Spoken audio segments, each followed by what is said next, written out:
Hi everybody, it's 3:07 and 53 seconds on Friday, July 13th. This is now the main drawing for the two Amazing Spider-Man slabs. What's going to happen is whoever comes in first place in this will get to choose which one they want. Whoever comes in second place will get the remaining book, the other book. Okay? So over here on the left are the 43 filled spots.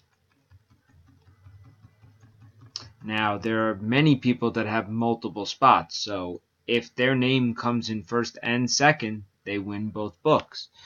So let's roll our 3 dice. Number is Yo 11, and away we go. Best of luck, everybody.